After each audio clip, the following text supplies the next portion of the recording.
پیشانی ذرا جما کے نماز پڑھو. ذرا غور کیا کرو کہ یہ سبحان ربی الاعلیٰ کا معنی کیا ہے, یہ سبحان ربی العظیم کا ترجمہ کیا ہے. یہ جو تم سمیع اللہ لمن حمیدہ کہتے ہو تو اس کے اندر سے کیا مفہوم واضح ہوتا ہے. ذرا دل جمی سے, ذرا ذوق سے, ذرا اس طرح پڑھا کرو کہ مجھے سوز دے, مجھے ساز دے, مجھے نیم شب کا نیاز دے. مالک دم سجدہ میں خود کو ہی توڑ دوں, مجھے ایسا ذوق نماز دے. کبھی شوق سے, کبھی درد سے, کبھی دل کرے کہ یار میں اٹھوں, ذرا وضو کروں, 2 نفل نہ پڑھوں, میں ذرا جم کے سجدہ پیشانی کو اگر سجدے کی لذت مل جائے, کمال ہو جاتا ہے, یہ کرم ہو جاتا ہے. کسی نے کہا تھا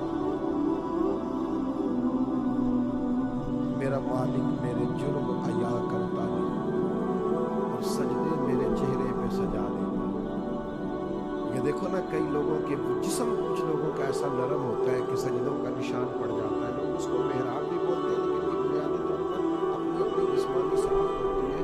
زیادہ کچھ لوگ بڑے نمازی ہوتے ہیں پر چہروں پر نشان نہیں ہوتا, یہ جسمانی ساخت کا مسئلہ ہوتا ہے. عام دام برسر مطلب خوب نماز پڑھو, دل جما کے. جو ہم نے انہیں دیا اس میں سے ہماری راہ میں خرچ کرو. پتہ ہے کس حد تک خرچ کرنے کا حضور نے فرمایا؟ نبی پاک علیہ السلام نے فرمایا ایک کھجور اللہ کے رستے میں صدقہ جب تم دیتے ہو نا, ایک کھجور جب تم اللہ کے رستے میں اخلاص کے ساتھ صدقہ دیتے ہو تو اللہ تعالیٰ اسے اپنے دائیں ہاتھ میں لے لیتا ہے جو اس کی شان کے لائق, اور پھر اللہ اسے قبول کر کے اپنے دائیں ہاتھ میں لیتا ہے جو اس کی شان کے لائق ہے, اور اسے اتنا بڑا کر دیتا ہے, اس کھجور کو اتنا بڑا کر دیتا ہے کہ پہاڑ بنا دیتا ہے, اور اس ایک کھجور کی برکت سے ہی اللہ تعالیٰ بخشش فرما دیتا ہے. خرچ کریں اللہ کے راستے میں, خرچ کریں, اور یہ کر کے دیکھیں کہاں سے خرچ کرنا شروع کرنا ہے. نبی پاک علیہ السلام نے فرمایا گوشت پکاؤ تو شوربہ زیادہ کر لو, پڑوسیوں کو بھی شامل کر لو. فرمایا 2 کا کھانا 3 کے برابر اور 3 کا 4 کھا لیں, بس یہ کہ سب کو شامل رکھو, سب کو شامل. کچھ لوگ ایسے ہوتے ہیں جو اپنے دسترخوان کو وسیع نہیں کرتے. آپ خرچ کرنے کا مزاج بھی نہیں, اللہ توفیق بھی عطا کر دے گا. دینے کا جب انسان ارادہ کرتا ہے تو پھر وسعت بھی آ جاتی ہے. تو میرے بھائی یہ چیزیں پیدا کرنی اپنے 2-4 گزارشات میں نے تیزی سے آپ کی خدمت میں عرض کر کے اپنی بات کو سمیٹنا ہے. سب سے پہلے میری گزارش آپ سے یہ ہے کہ اپنی کوتاہیوں پر خاص نظر زندگی میں اپنی غلطیوں کو ضرور بھولیں. ہمارے صوفیان اپنی اصطلاحات میں کس طرح بیان کرتے ہیں دید قصور, اپنی غلطیوں کا نظر آنا. کچھ لوگ ایسے ہوتے ہیں جنہیں جگ کی غلطیاں نظر آتی ہیں, سب کی غلطیاں نظر آتی ہیں, اپنی غلطیوں کو تلاش کریں, اپنے گناہوں کو تلاش کریں, پھر ان کی اصلاح کے لیے ایک پورا منظم منصوبہ بنائیں اور اس منصوبے کے تحت اپنی تربیت کریں. کب تک ایسے ہی گھومنا ہے, کب تک یہ کہنا ہے کہ انشاءاللہ تعالیٰ بس دعا کریں میں ٹھیک ہوں. اپنی کمزوریوں کو تلاش کر کے ڈھونڈ کے ان کی اصلاح پر پورا زور لگا دیں. نبی پاک علیہ السلام نے فرمایا جب بندہ اعتراف کر کے توبہ کرتا ہے نا, یا اللہ میرے اندر یہ غلطی ہے, میں بھول گیا تھا, جب اعتراف کر کے توبہ کرتا ہے تو اللہ اسے معاف فرما دیتا ہے. تو اپنی کوتاہیوں کو ضرور تلاش کریں. ایک دوسری گزارش آپ کی خدمت میں عرض کرنی ہے, ان لوگوں کی سنگت اور صحبت چھوڑ دیں جن کی وجہ سے ہمارے مزاج میں, ہماری سوچوں میں, ہماری بلائیوں میں بگاڑ پیدا ہوتا ہے. ان لوگوں کے قریب آ کے بیٹھے جن کے پاس بیٹھنے سے ہمارا ایمان پختہ ہوتا ہے, ہمارے اندر روحانیت پیدا ہوتی ہے, ہمارا نیکی کی طرف دل مائل ہوتا ہے. پوری صحبت مکمل چھوڑ. آپ کے ذہنوں میں جو لوگ شکوک پیدا کرتے ہیں ان سے پورے طور پر بچ جائیں. اب میں کوئی ایسی بات آپ کے سامنے عرض کرنے لگا ہوں بڑی انوکھی ہے. میں نے نا اپنی زندگی میں کچھ لوگوں کے نظریات بدلتے دیکھا. اس نظریے کے ماننے والے تھے, عقیدہ حق کے ماننے والے تھے, انہوں نے اور نظریہ.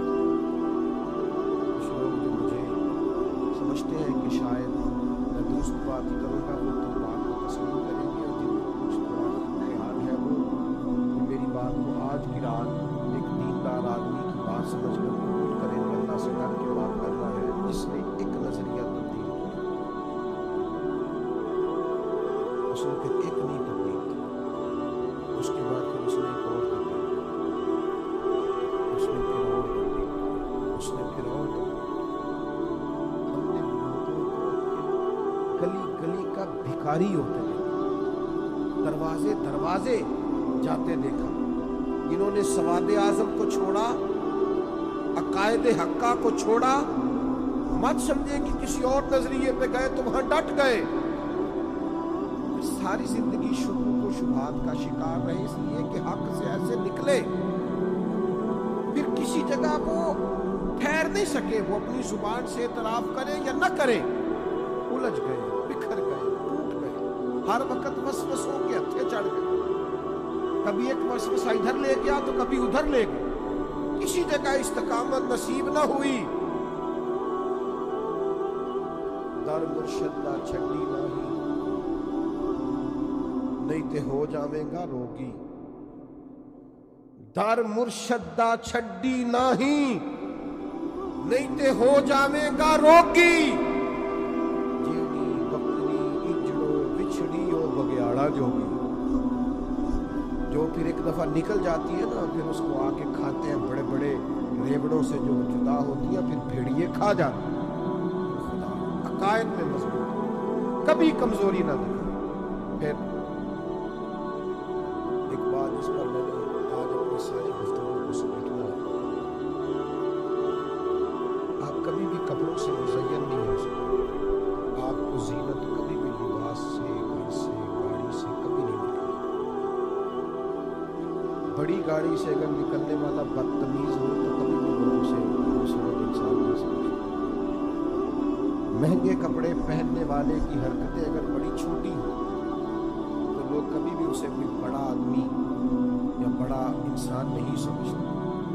بہت بڑی کرسی سے نیچے اترے لیکن اس کا لب و لہجے سے چھچورا پن ظاہر ہو تو کبھی بھی لوگ کوئی مہذب انسان نہیں سمجھتے۔ ہم نے سمجھ لیا ہے کہ کپڑوں سے اور یہ کہ گاڑی سے اور یہ کہ گھر سے اور یہ کہ میرے ہاتھ میں پکڑے ہوئے موبائل سے اور یہ کہ میں ٹیلی فون پہ جو باتیں کروں اور میں 10-20 لوگوں کو بتاؤں کہ جی اللہ کا شکر ہے جی بڑے پیسے ہیں جی فلاں بھی خرید لیا، آپ یہ بھی خریدنا ہے، ادھر بھی جانا ہے، اس سے کبھی آپ کا وقار نہیں ہوگا۔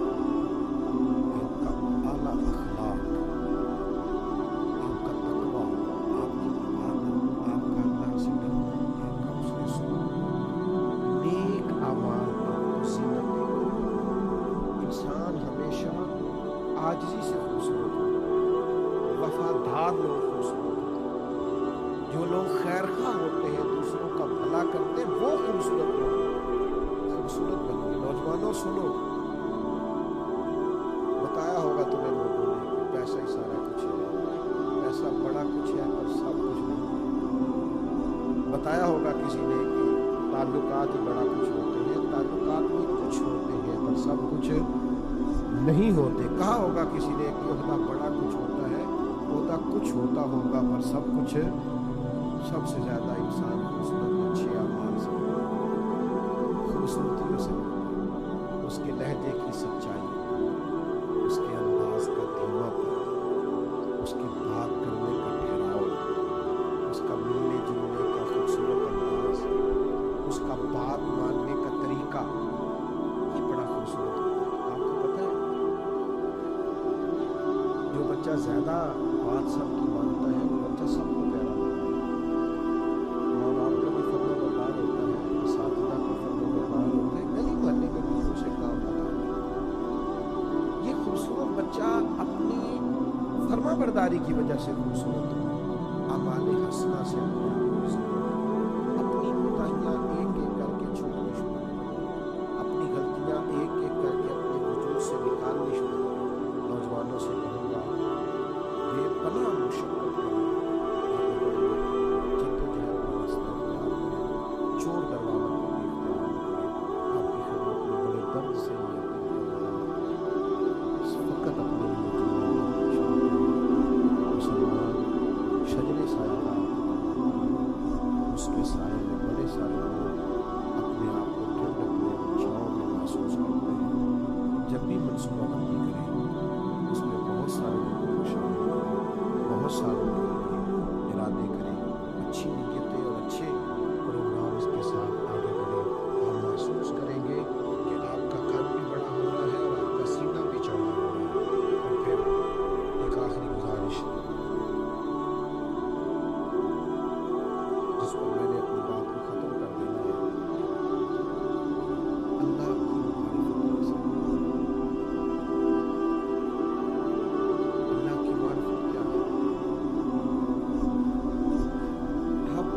محسوس ہو جانا چاہیے کہ کن کاموں سے میرا رب راضی ہوتا ہے، کن کاموں سے ناراض ہوتا ہے۔ حضرت رابعہ بصریہ رحمۃ اللہ علیہ جس دن بیمار نہیں نہ ہوتی تھی، اللہ کے حضور عرض کرتی تھی مالک تو کہیں ناراض تو نہیں ہوتا، مجھے بیمار کرتا ہے تو میں زیادہ تڑپ کے تیرا کام، مجھے کسی مشکل میں ڈالتا ہے تو میں سمجھتی ہوں کہ رب کریم مجھ سے راضی ہے۔ اس کا سب سے زبردست طریقہ یہ ہے کہ گھنٹوں دعا، دیکھو میں نے کیا